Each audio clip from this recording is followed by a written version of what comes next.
What's up, fellas? Welcome to episode, what is this, number 5 of the Truth and Legend podcast. Hi. Hello. Hi. So today we have the usual suspects, Brandon and Eric. And Eric's coming from Anchorage, and Brandon is down in South Denver, and I'm up here in North Denver. Well, the suburbs. What's going on in you all's world? I've just been dealing with lots of snow up here in Alaska.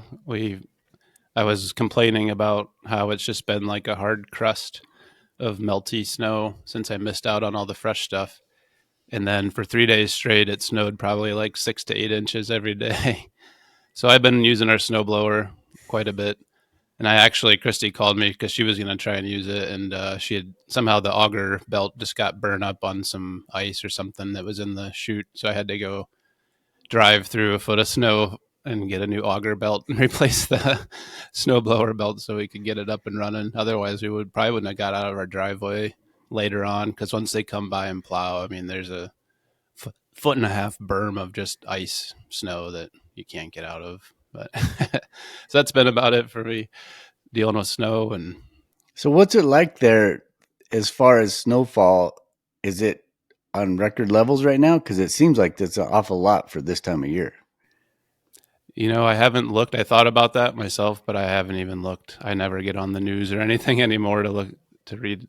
I don't want to deal with that drama, so I should double check and see. But I would say we're probably on par with last year, which ended up being pretty close to a record. But we went probably a solid month without any snow, so it kind of just is coming in big waves and then getting kind of gross and slushy for a little bit. Well, that's good. I mean, it's nice to have the moisture and stuff, but I'm sure it's really hard on a lot of the animals up there. Yeah, there's always the moose on the trail, and then people dealing with confrontation. They want to utilize the trail because it's the easiest thing that they can do. And I can't remember who it was, but someone was telling me just recently they had someone hollering and yelling at a moose to try and get it off the trail because they wanted to pass through. Well, they were on the other side of that moose, and so they ended up nearly trampled as this thing was terrified of these people screaming at it. And its best escape route is up the trail. Well, sure enough, there's going to be people probably on the other side. And that's happened to us years ago, too. The only time I've ever been charged by a moose was that same thing where the moose was, in the trail trying to utilize the easiest path that it can. They probably cut those trails in before the people.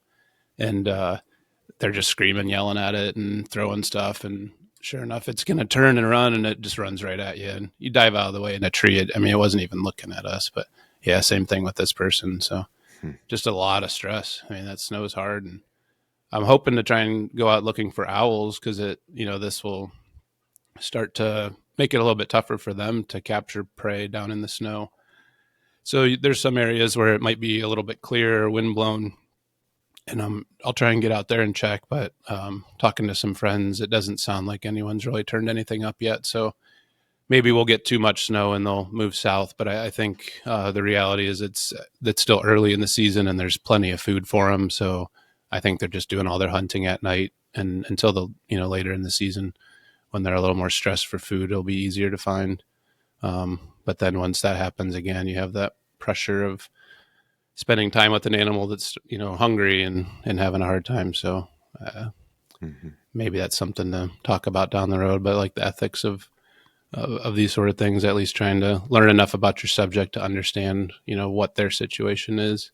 I think that would be great to have that be the whole podcast, and it'd be cool to have a guest or two that is, especially with birds. It's like when it's winter and they're really working hard for every meal. I guess any animal, that's the case, but the birds would be a good example for sure. The owls would be. So Brandon, I know what you've been up to. Why don't you tell everybody what we've been up to, just to fill them in and kind of give it a little update. So we have, 2 new videos that we're getting ready to put out. We spent 2 days filming in a pretty cool little area. We set up like a fake studio and filmed that for you. Let us know what you think about it. We'll have those out here in a few weeks. One of them is one we've talked about before, 3 ways to use a GoPro. And you'll have to wait and see what the other one is. But I think it's going to be well received based on some of the stuff we've put out before. It's about a camera, a bag. That's all I'll give you. And otherwise, things are slowing down on the commercial side. I've had a few shoots, but slowing down finally. So time for family and hanging out. But so far, so good. This is always the slowest time of year, and it's super awesome because you get time to just chill. But it's also nervous, right? Because you're like, well, am I even going to work next year? Or am I even going to be busy? Are people going to call? And it's this way every year. Yeah.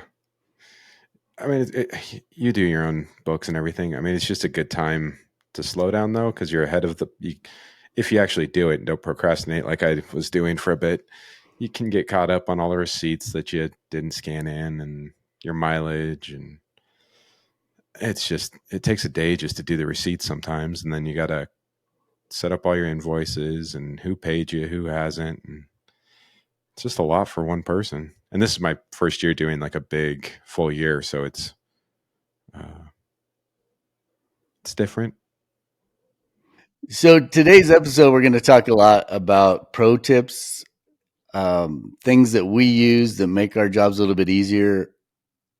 I'm not sure what everybody's brought to the table. Mine are, I think, pretty cool, but I also think they're kind of lame because I use them all the time. But hopefully, they won't be lame for the audience, and it's something that you'll get a lot out of. And there's going to be crossover with the YouTube videos with some of the things that we talk about.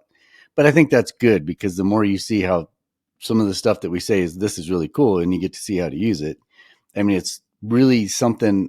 If you're listening to this episode, which brings up a point, Brandon got the episodes up on Apple Podcasts, audio only, and you got them up on Spotify, audio only, this last week.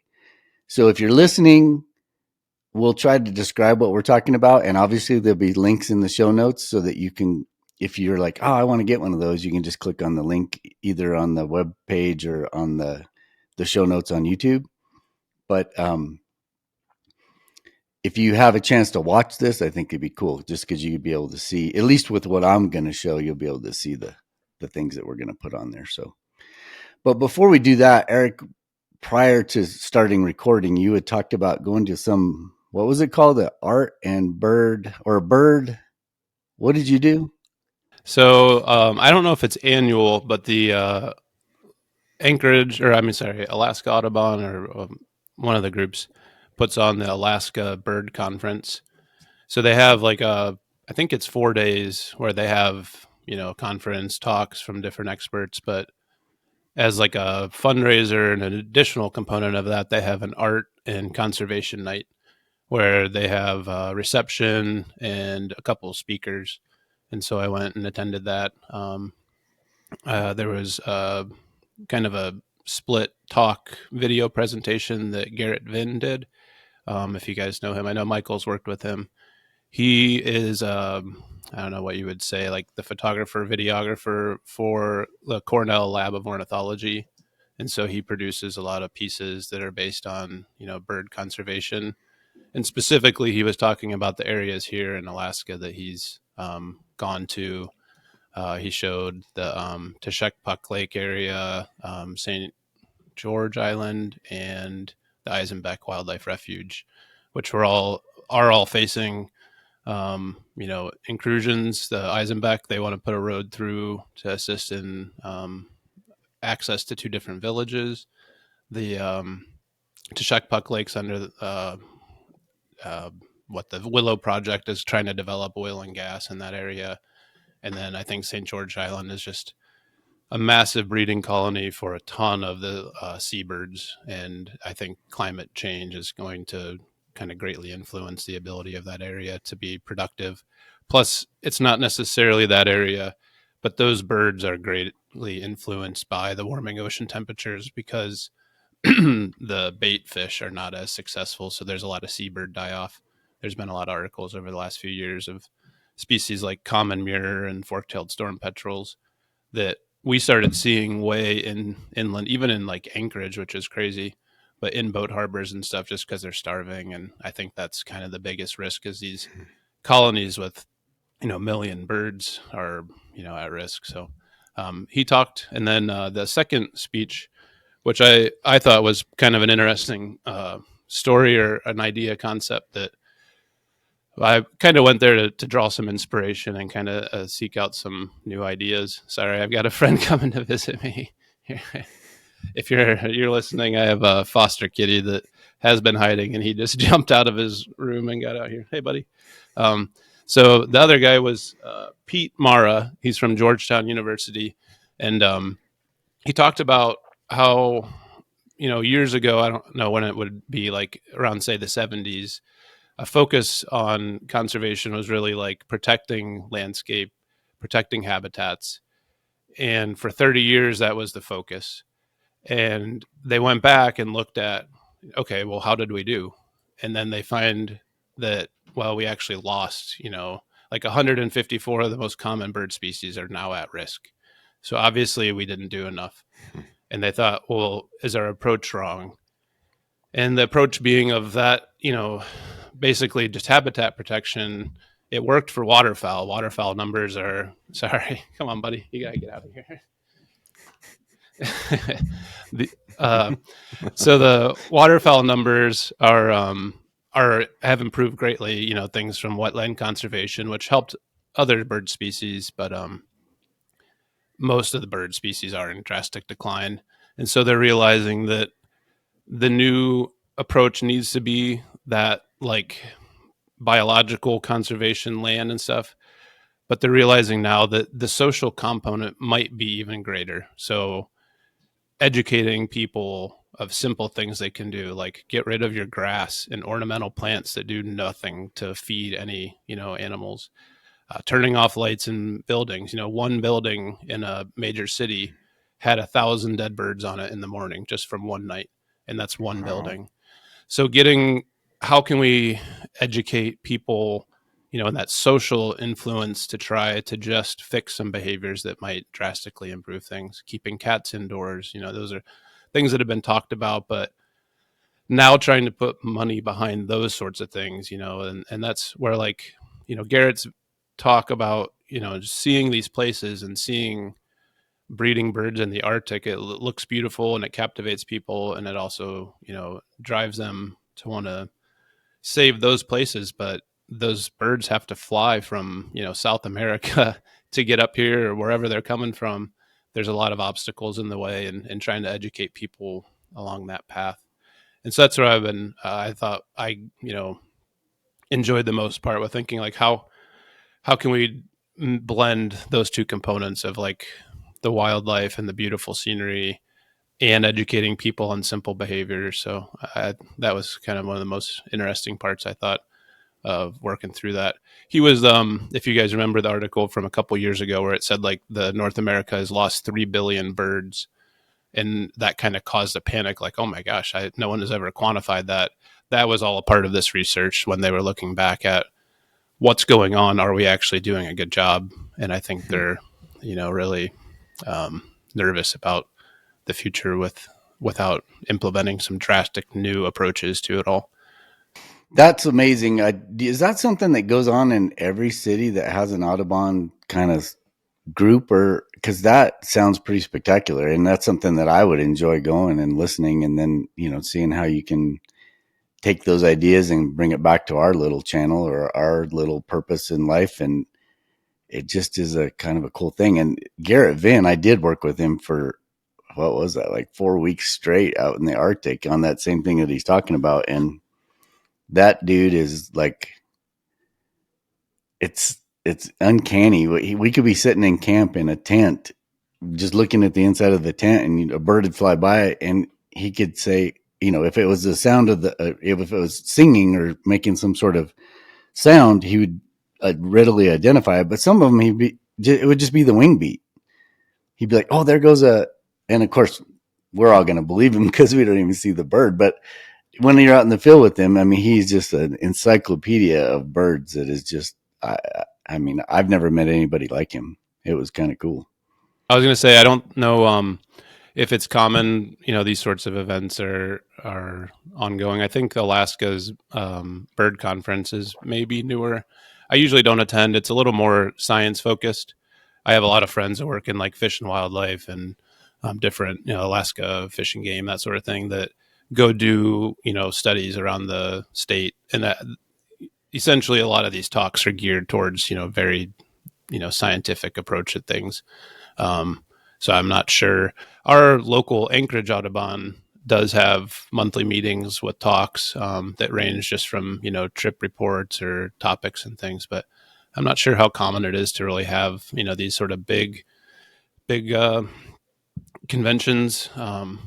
This was put on by one of my friends who, works for Fish and Wildlife, and just an idea of trying to like inspire and bring, people out. There's actually vendors, people selling art, bird-based art or different things. Actually, our friend Sergis was there. They had a silent auction, and he had some pieces there, different wood carvings and that.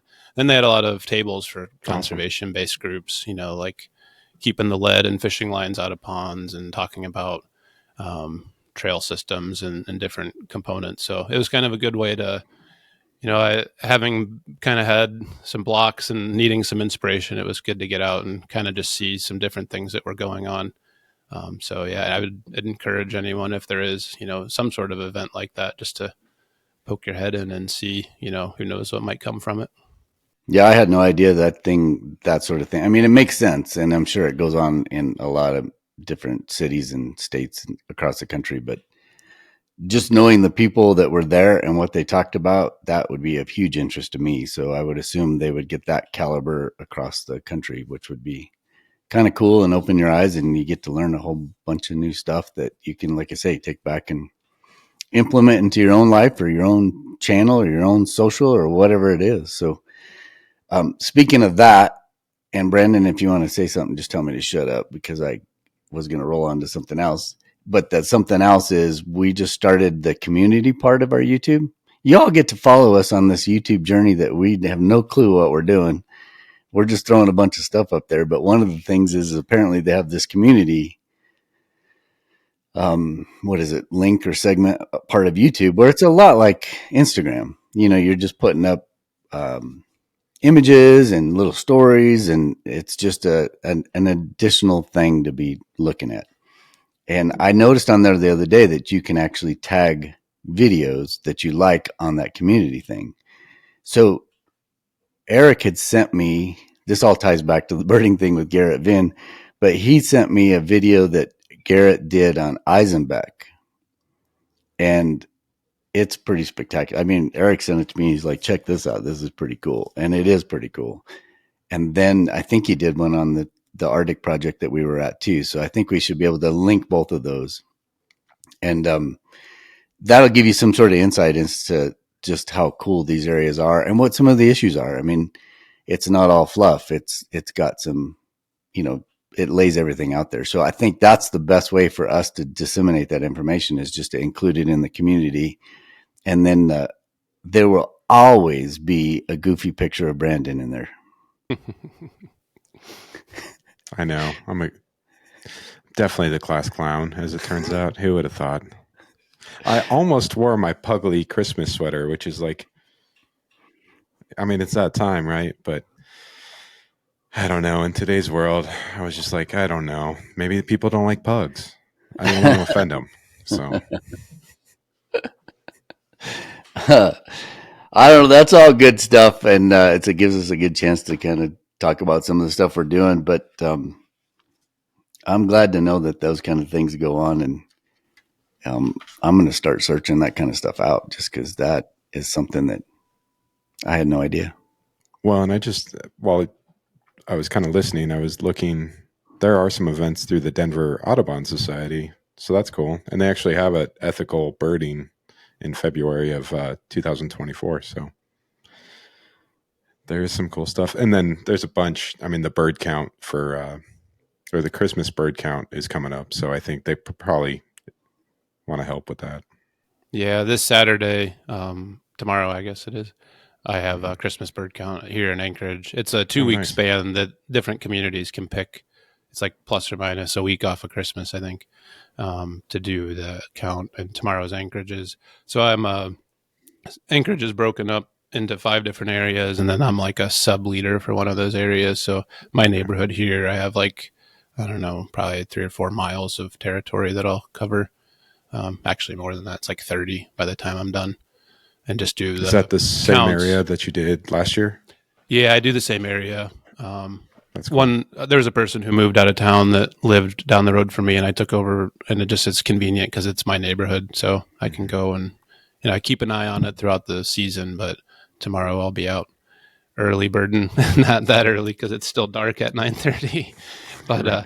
maybe I'll get out and listen for owls because that might be the only time to get some. But I haven't heard any great horns or northern saw-whets yet behind our house, so hopefully we'll get some. But it's been a good year. There's been quite an eruption of finches all over the state, so I think it'll be an exciting count day. Get a bunch of good new species for Anchorage because it's been dwindling. It's been pretty sad the last couple of years. The last 2 years we had like a foot, 2 feet of snow on the count day, and it was just like blizzard conditions, and kind of had to give up by noon. So I'm hopeful tomorrow will be better. Have you not had a lot of finches up north? There's not a ton. I just had heard, I was looking through some reports this morning, and someone down in Homer had like 8 different species, which is really kind of uncommon. There's not that many normal species that are around here. So, but even just like the crossbills we've talked about, pine grosbeaks, I usually don't hear in my yard. I have to go up the hill to get them on my count day, and I've been hearing them fly over every morning. So I think it's just, there's a lot, whether it's just the seed, was that good this year or it's bad somewhere else. Stuff is just, attracted to Anchorage right now. Interesting. That's cool. There's so much. I mean, it's like awesome having Eric on the podcast because he's like the birding. He's the birding. What we would call it. I don't know, but I learned something from him every time. He's like a professor of birds at this point. Let me show you I'm going to jump into my pro tip here real quick. This isn't a real thing, but I picked this up at the conference, and it's kind of funny because if you know me and my van, you'll kind of get an idea what I'm talking about. But here's my pro tip if you're driving around looking for wildlife. Is it a mirror image? Swerving. If I'm swerving, I'm birding sticker. So I figure I'll throw that on there and maybe get out of trouble if I'm stopped in the middle of the road watching an animal. I mean, now that you brought the van up, I haven't touched it, but you brought it up. I think you have to tell the story now. Oh, yeah. So my wife thought she would do me a nice thing because I had just a really generic license plate when I first got my van, and she's like, "Oh, I'm going to order him a custom plate." So she kept asking me what my favorite bird was. Like I guess if I had to pick a favorite, it'd be a semi-palmated plover. I think it was just because it's very identifiable in a guidebook, and when I saw one for the first time, I'm like, "Oh, I know exactly what that is. I've been staring at it." And so I told her, "I'm like, oh, I like plovers. I think that's my favorite species probably." And so she had ordered a plate without me knowing. And I got something in the mail from the DMV, and I open it up because it's addressed to me, and it says, "We regret to inform you that we have declined to issue your custom plate for P lover."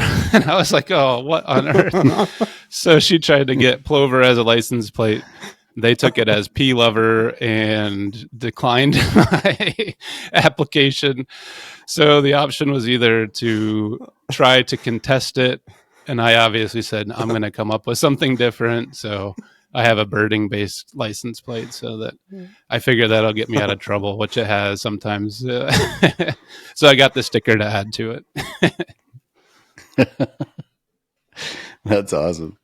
Did you have to buy that sticker, or did they just give them out? I got some other stickers from different groups, but this was a young girl that had designed a bunch of different stickers and art pieces and stuff that were bird themed. So they had vendors there selling stuff as well, and I think we're contributing back to the event. But yeah, I grabbed a couple stickers from her. They're pretty good. Good deal. That's awesome. You should take a picture of it. That way we can put it in. I'll put it. Well, I just couldn't see it very good on my screen. So, but I think when we edit the podcast, you'll be able to see it and it'll be fine. So if you're watching on YouTube, you'll see it. And what is it again? If I'm swerving, I'm birding. If I'm swerving, I'm birding.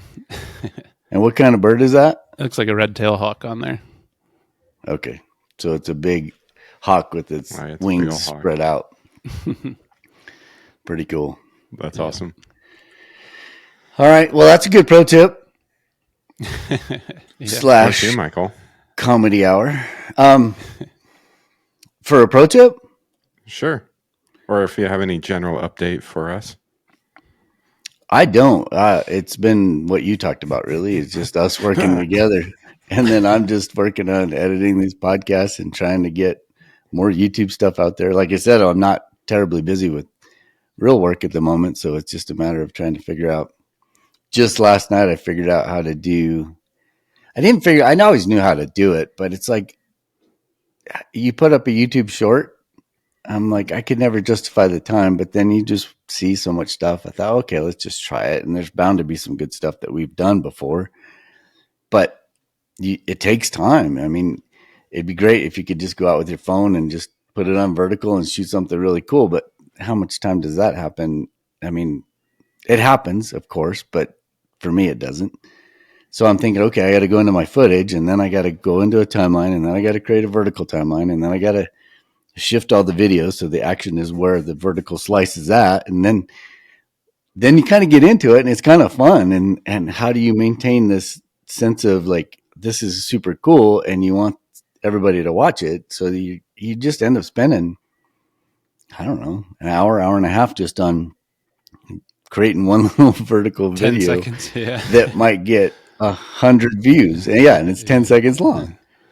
Yeah. But hopefully just by doing it and figuring it out, we'd be able to add a bunch more. And ours will probably be mostly wildlife based, other than, Brandon being goofy every now and then.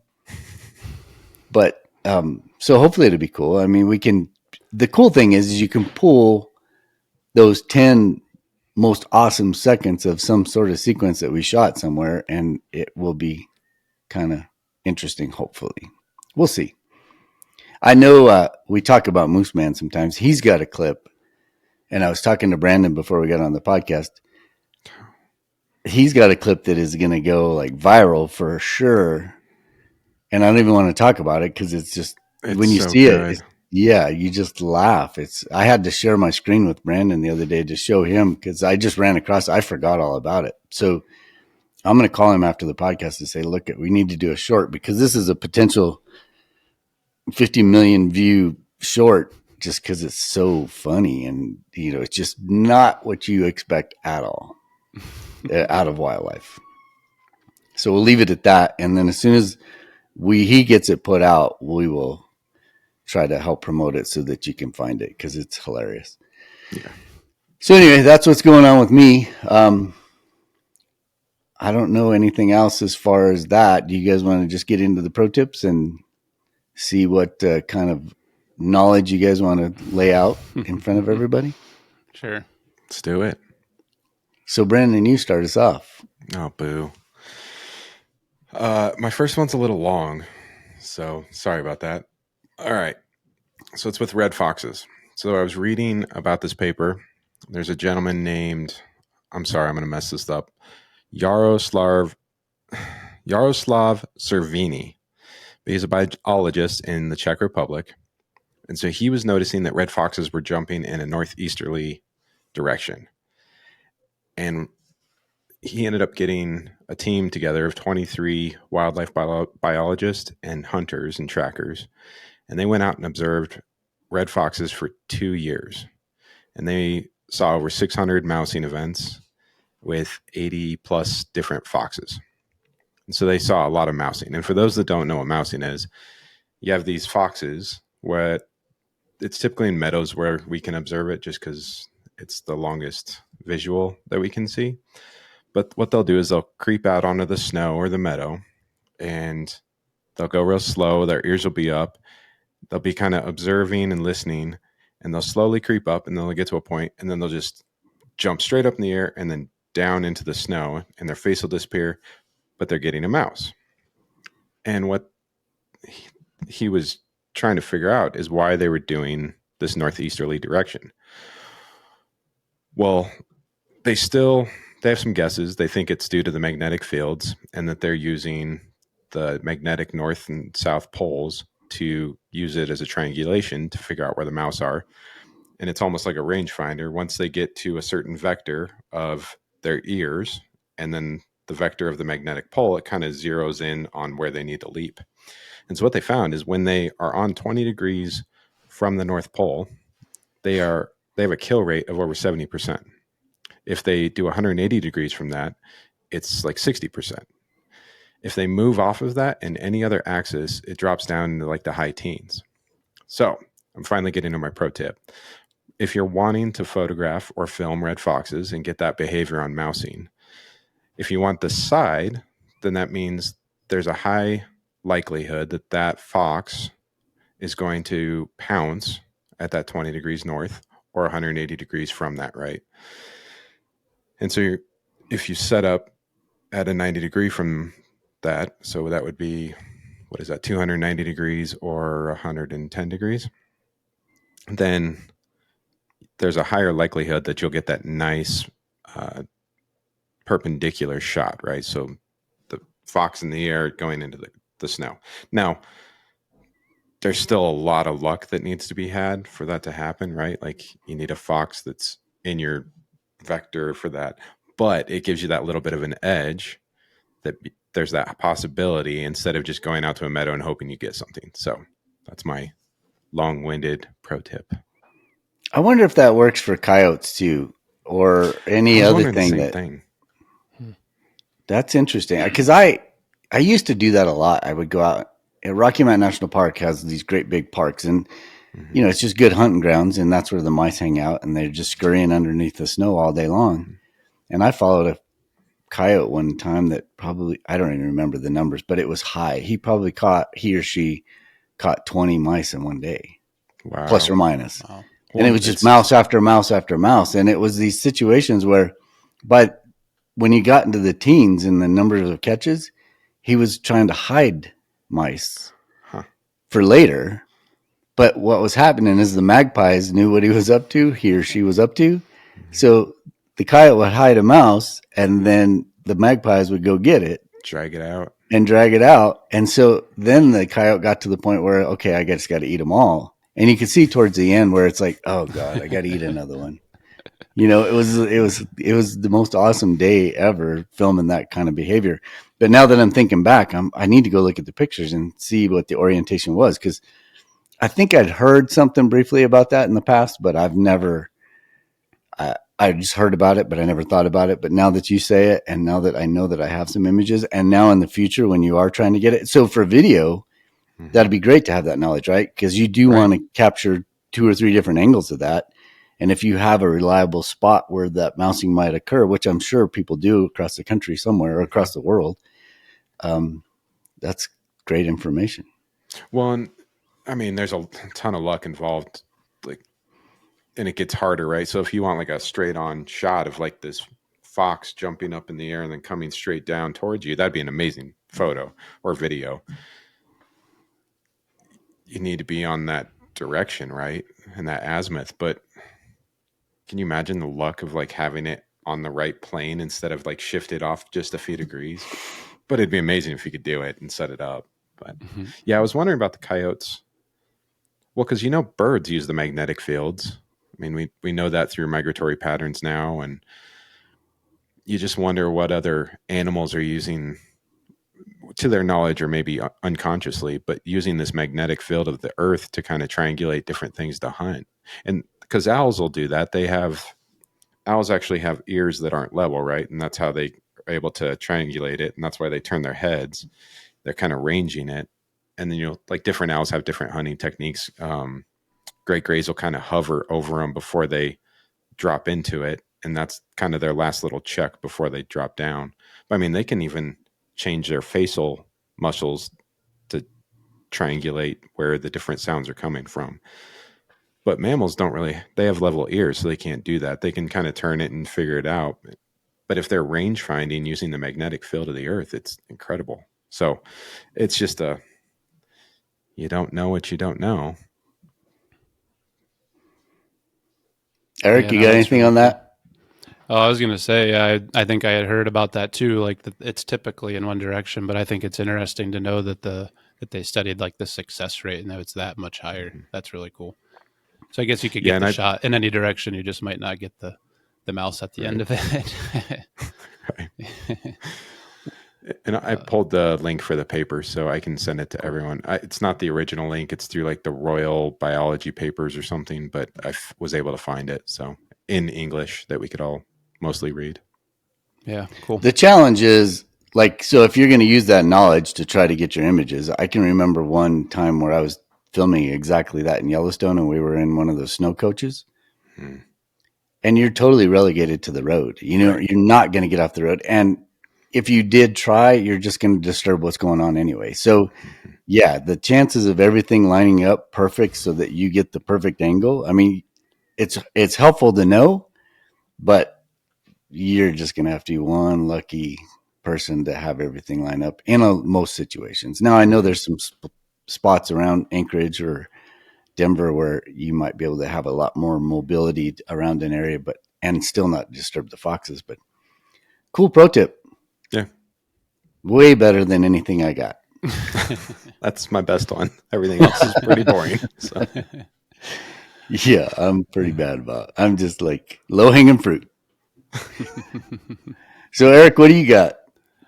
Well, going back to what I was saying, where I was trying to draw inspiration and trying to like get my creative juices going, I was thinking back to filming over the last couple weeks, and the one thing that I thought has been really helpful for me, which I've heard from other people, so this isn't a new idea that I had, but my AirPod, I always carry it around with me in my binocular harness because there's a lot of times where I'm just sitting there, and I feel like I've kind of gotten used to all the natural sounds and trying to find like some creative shots or environmental things. What I'll do is I have a playlist that I've been making of a combination of like ambient type music and stuff that sounds like it would be in a soundtrack. And I'll just put in, one headphone, play music, and just try to let the different songs, feelings draw something out of the landscape for me. So if you're sitting there and you're kind of like, nothing's happening, I feel like I should be shooting, but I don't know what, I'll start listening to a little bit of music in one ear and just see if it inspires something. And a lot of times it does, it might take a different song or something, but that's one thing that I've found a little bit helpful when I'm out there. And I mean, it helps kill the time a little bit too, give you some company if you're bored and alone. But for like B-roll type stuff, I thought it was really kind of nice to imagine how things would look with music in the background. How'd you Yeah. come up with that idea? I feel like I heard somebody talk about it. I can't remember. I don't remember where. But then I was just listening to some music on a playlist that I had or something that was being recommended to me and thinking like, oh, this sounds like it's like from a soundtrack. And I'm like, I should start dumping music into a playlist of my own. So I just created like a wildlife film playlist that I only have a few songs on there now, but trying to add to it and then downloading. I'll probably start downloading a bunch of, like the royalty free type music or like things that we have licensed to, and just, the music that you're probably going to end up using in an edit. Just trying to listen through stuff in the field. And I mean, that you're already out there spending time. I guess you could be trying to pick, songs at that same time, what kind of imitates that mood. But I don't know. I just always like music and listening to things. And when I think I just remembered that idea and tried it. And it's like, yeah, this is really nice when you're just sitting there, you're sitting on a chair for a long time and waiting for something to happen. It kind of changes your mindset and gets you looking at things with a new perspective. Yeah, that's a great pro tip. I really do not want to even open my mouth now. Those two are like awesome. My other hear ones are yours, really Mr. basic, Morrow. so don't Mine worry. is going to be. Man, I'm going to have to up my game for the next podcast because those are both really good tips. Mine are terrible. But for mine, it's always going to be equipment. It's like the easiest, like I say, low hanging fruit. And I'm just going to go grab something and say, oh, this would be cool to talk about. Driving back from Alaska to Colorado, I tried to document the trip, and I'm trying to put together a video, but it's kind of lame because I didn't spend enough time shooting as much as I should have shot. And, but you just get in the mode and you watch so many of these videos where people are traveling and so much of the footage is drone driven. But flying a drone and driving a vehicle and doing there's one guy that does it really well. And I think we've talked about him before on the podcast, and it's probably not kosher 100% what he does. Unless, of course, he's got the drone following him and he's not flying at all. He's just driving and letting the drone do it, which is probably the case in a lot of situations. But long story short, I didn't do any drone stuff because I had so many clouds on my travel back that it would have been illegal to fly the drone with my license that I have. So I just didn't even shoot much, and that's the way it goes. But when I did shoot, and just to make it easy, is I have this little GoPro magnet mount with a little ball head on it.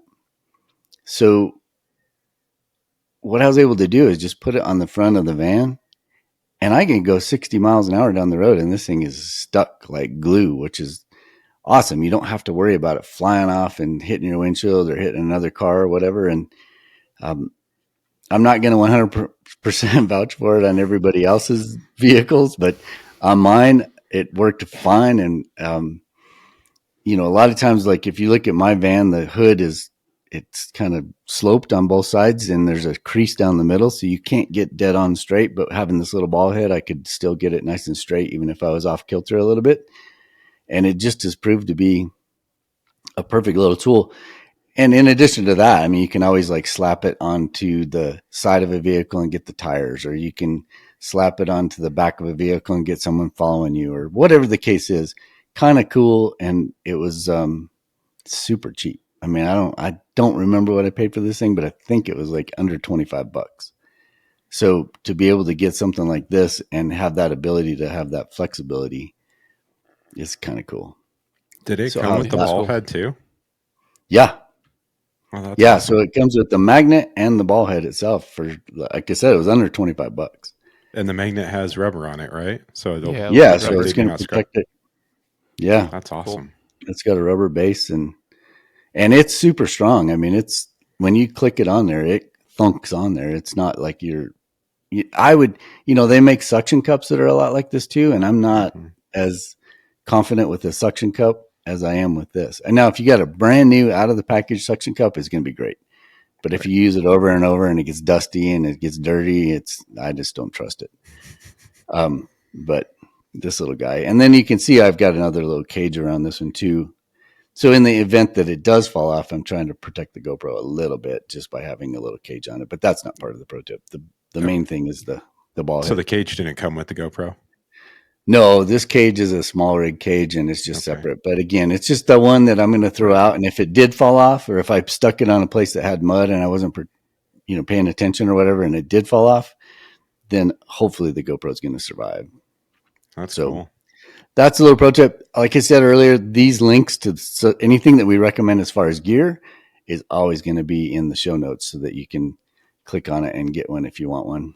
And it's cool because you get all the angles. I even was shooting myself through the windshield, which is, a little bit more creative than trying to do some of the other shots that you can get. So that's it for mine. That's cool. Lamo number 1.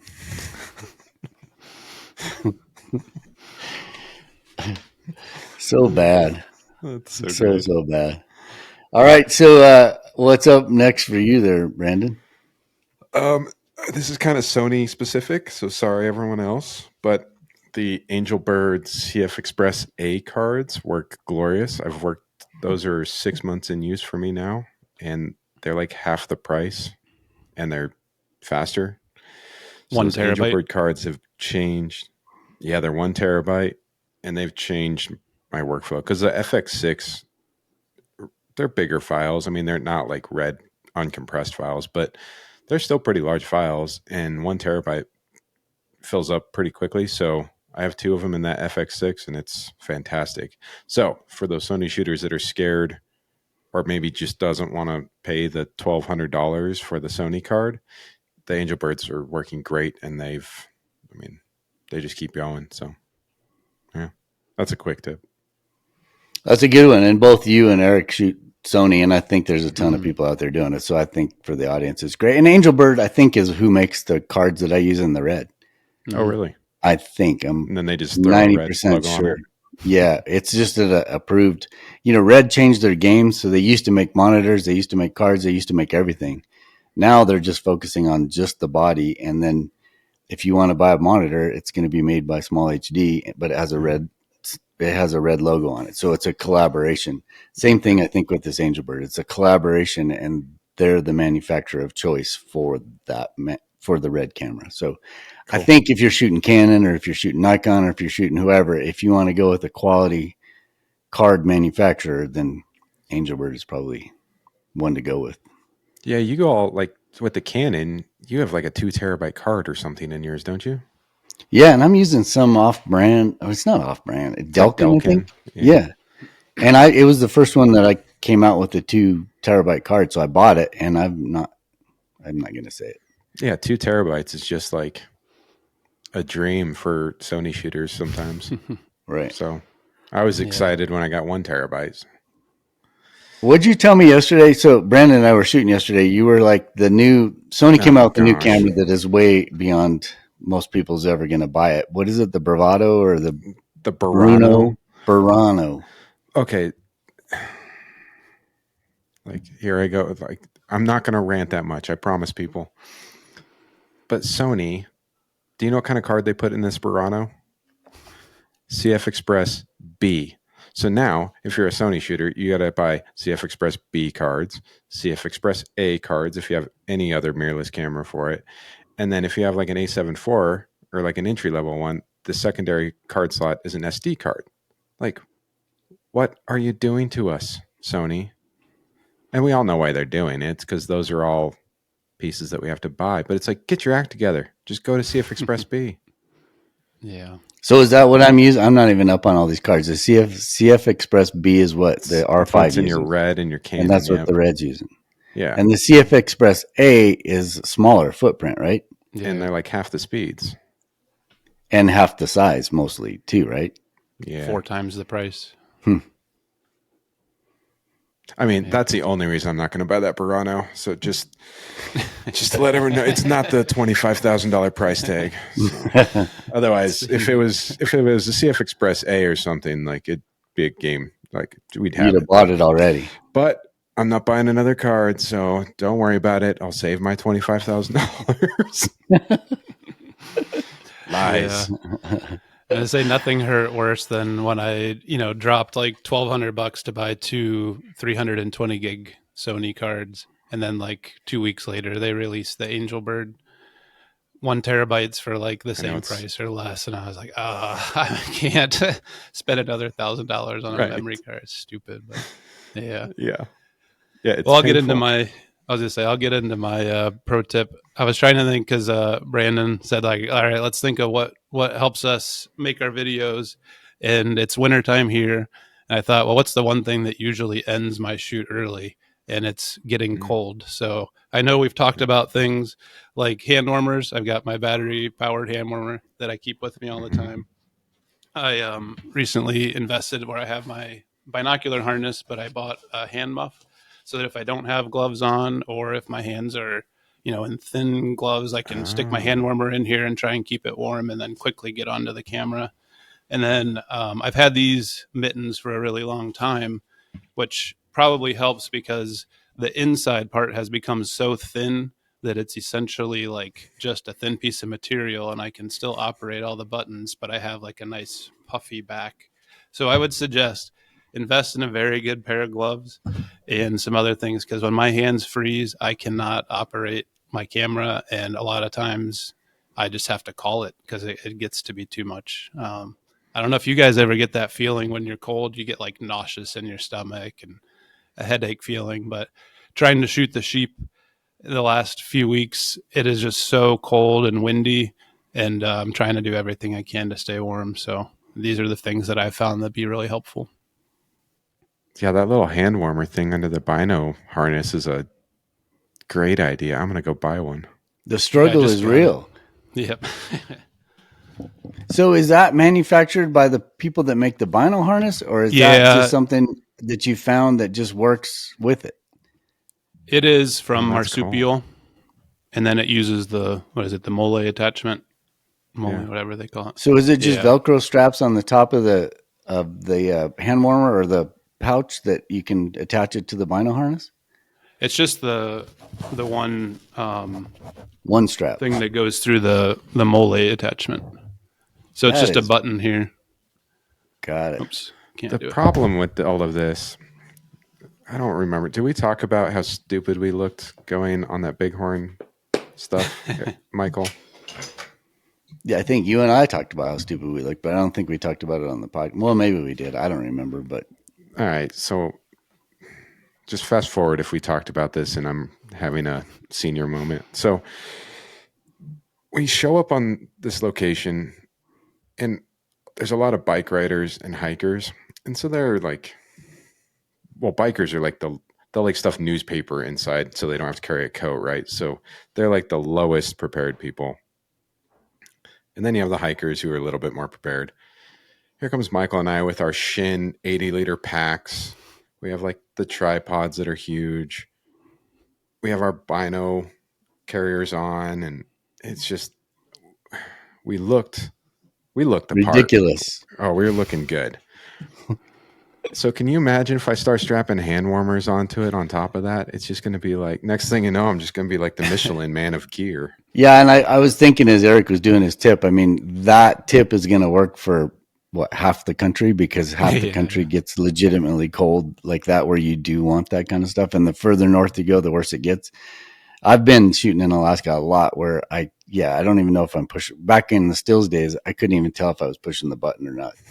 You had to listen for the camera back when they made noise to know that you actually took a picture. So the struggle's real.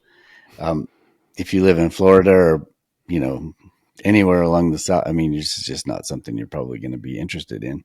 But when you're shooting in Alaska or you're shooting in Minnesota or you're shooting somewhere, I think people look at that and they're like, yeah, that's just what you got to do. If you're going to be outside, this is how you look. You just look like the Michelin adventure man. I like it. I like it though. Yeah, own it. Yeah. Yeah, you just definitely got to own it. That's a good one. I think we'll put a link into that one, because I bet you that pouch, what do they call it? The Just hand a hand thing, muff. Eric? What is that called? A muff. Hand muff. Hand muff. Yeah. We'll put a link in the show, below the YouTube stuff here, so you can find that. And I bet you that would work with my bino harness, which isn't the same brand that you have. I would think that most of them have that. Yep. Very cool. Well, my next, is it my turn? Mm-hmm. Here comes the next lame tip. So I buy a ton of these little cubes. I don't know if you guys can see it, but I have so many little odds and ends that I have to keep track of, that I found these cubes by Tenba, and I don't know exactly what this is, but again, there'll be a link. But it's just got a cube with some dividers in it, and then it's got a clear top, so you can kind of look in there and get an idea as to what might be in there before you have to go digging around. And it's just proven to be super valuable. We work a lot with Precision Camera down in Texas, and he was telling me when I was talking to him the other day that they can't keep these things in stock just because they are so valuable. And it's for everything. I mean, you can have one thing set up just for cards, or cards and batteries. Or this one, I have just a miscellaneous thing with audio cables and GoPro mounts and headphones and extra screws and extra camera plates and batteries. And I just put a little bit of everything in here. But I know if I grab this, chances are I'm going to be able to solve some problems.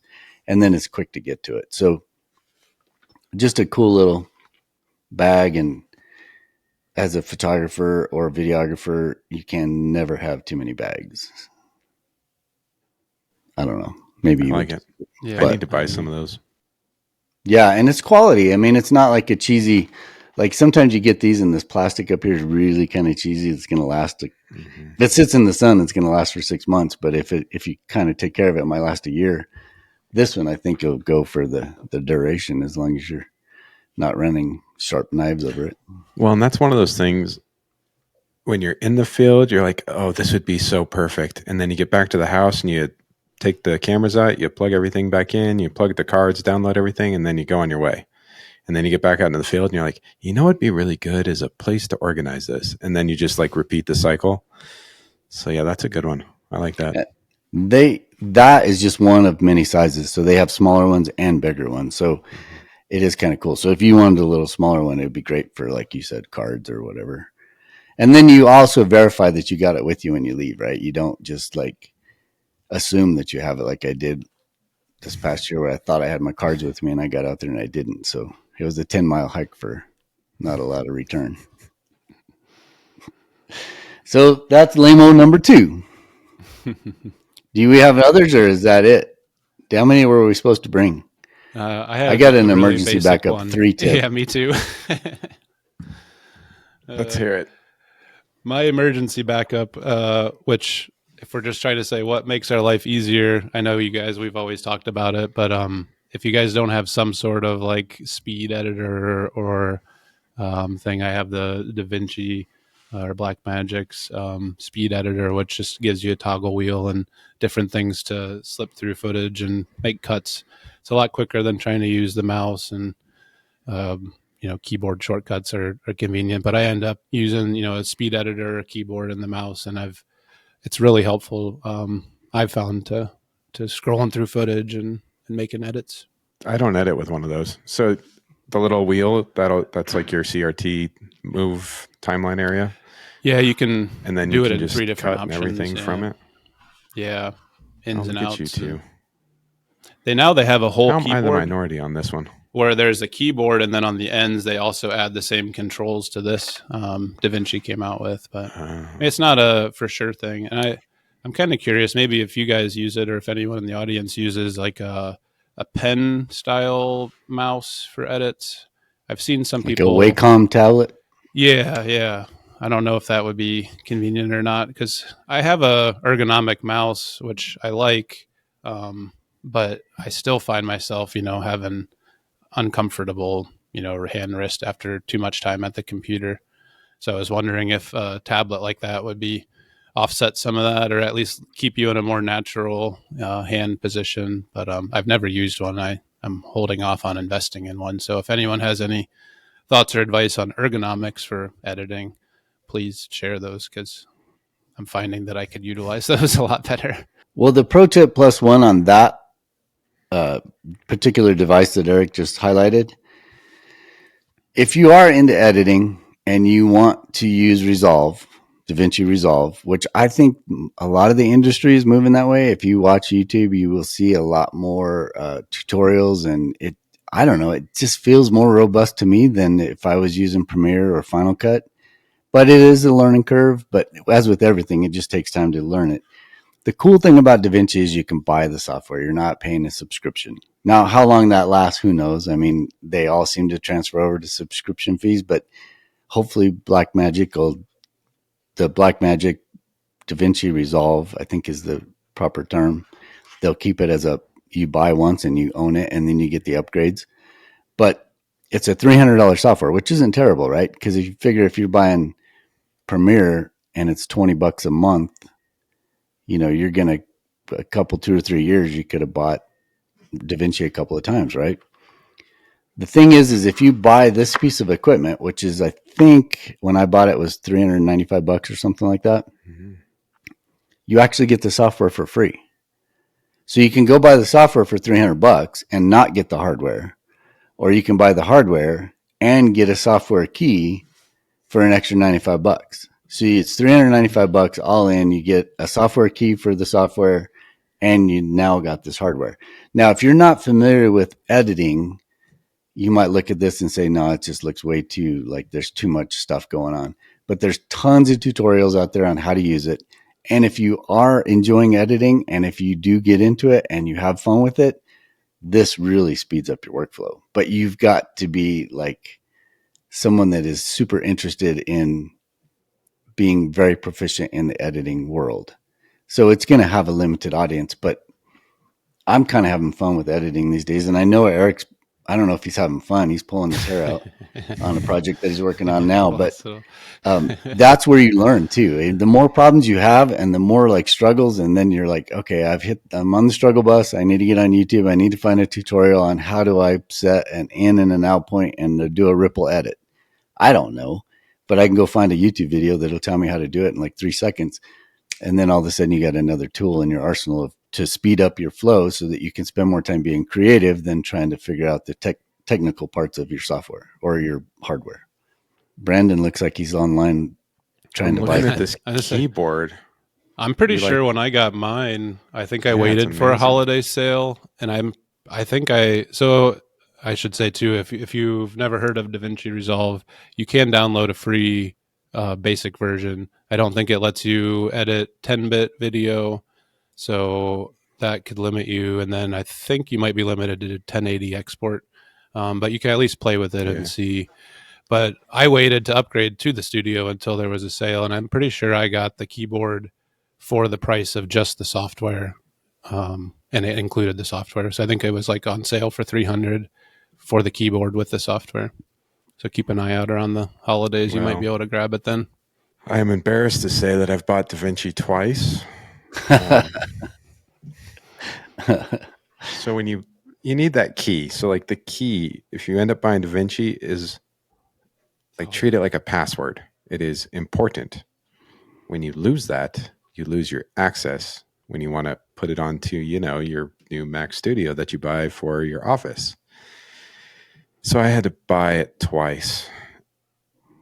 And neither of you told me that I should buy the keyboard with this. So now I've bought it twice without any hardware. Well, now you know, and now if you lose your other key, what I did is I took a picture. They send you actually a little credit card with your number on it. I did it through the whole online thing. Oh, I guess when you get the hardware, you get a little plastic card that has your software key on it. So I took a picture of that, so that way it's something you don't lose. So that little Resolve Speed Editor is $395 right now. The Resolve Editor keyboard is $595 for those that are interested in that. And the Resolve keyboard might be kind of cool. I didn't even dig into that because I didn't want to spend the $600, but it might be the ticket to have if, like I said, you're really into editing and the post-processing of all this stuff. And more people are doing it. So, and the fact that it is like Eric said, it's free. You don't even have to put any money out, and you can at least play with it and figure out if it's something that you would enjoy using. But the amount of tutorials that are out there from very, very beginner to very advanced is off the charts. But it is that way with all the software. So whether you want Premiere or Final Cut, you'll find it all. But I've just found DaVinci. The one thing I found in DaVinci that I like a lot, and it's mostly because of Brandon, is the color. He has kind of found out how to make the color work. And when he helps me with this last video that I did, I mean, I was really shocked at the quality of what I was actually putting out on the screen was representative of what I actually saw out there in the woods. Yeah. It's not just flying by the seat of your pants like I used to do, or hit the button that says auto color. So I love, that's one of the coolest things. And then all these editors are the same, right? They all do the same stuff. It's just what buttons and how does it work? Yeah. So, all right. So that was my add-on +1 pro tip. So I guess we need one more from you, Brandon. Well, it's less of a pro tip, I guess, and more of a reminder. It is, well, at the time of filming, it is December 15th. But that means it's getting close to the end of the year. So go back and look at everything that you have taken video of or photos of and really be critical to yourself and say, was this a good one? What made it good? What made it bad? And pick out a few that you really liked and then go and find some things that you really hate and figure out why you hate them and why you dislike it and what made it not work. Or, I mean, maybe it's just blurry. Like, okay, we know what that problem is, but like the ones that you feel like you would have loved and maybe don't, that's what I'm looking for usually, is why don't I like this? Is it the composition? Is it the color? Is it just the behavior or lack of behavior? And that'll just give you the good base for when you move into that new year and you can actually start looking at what goals you're going to make for photography and video. And then that way you just have a good base set of, hey, I really need to focus on composition this year, or I really want to focus on the colors or behavior, whatever it is. At least you know what you're good at or not good at and what you can focus on in that next year. So I've started doing that with some of my photos. I've done less photos this year, to be honest. But I was working more on behavior this year, and I just didn't take enough. I wasn't out in the field enough. And so I think I'm probably going to have to do that again next year, but we'll see. Being out in the field, I mean, the more time you spend out there, the more you're going to see for some of that. So I don't know. It's kind of a roundabout tip.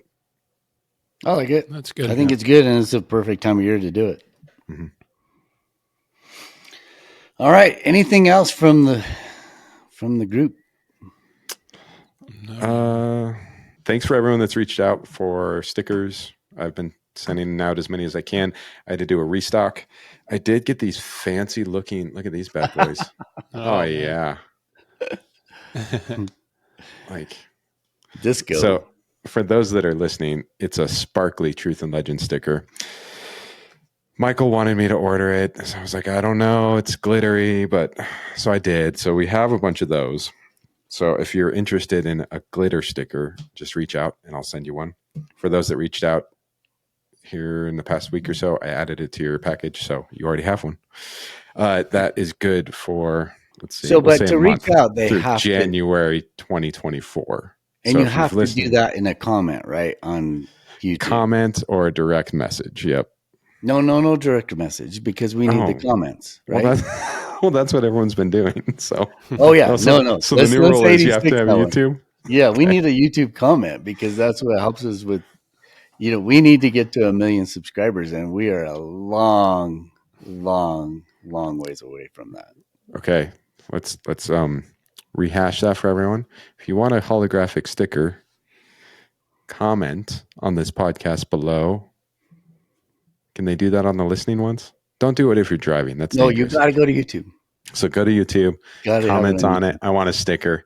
I'll get in touch with you, and we will get you a sticker as long as it's before January 2024. Like before the end of January 2024, or is this up until the end of December 2023? January 31 before 11:59 p.m. January 31, 2024. What's that? Yeah. I mean, if you're listening to this in, I don't know, say December of 2060, if I'm around, I'll still get you a sticker, but I don't know. We'll see. 2060, I'm going to be pushing up daisies at that point. Most people don't.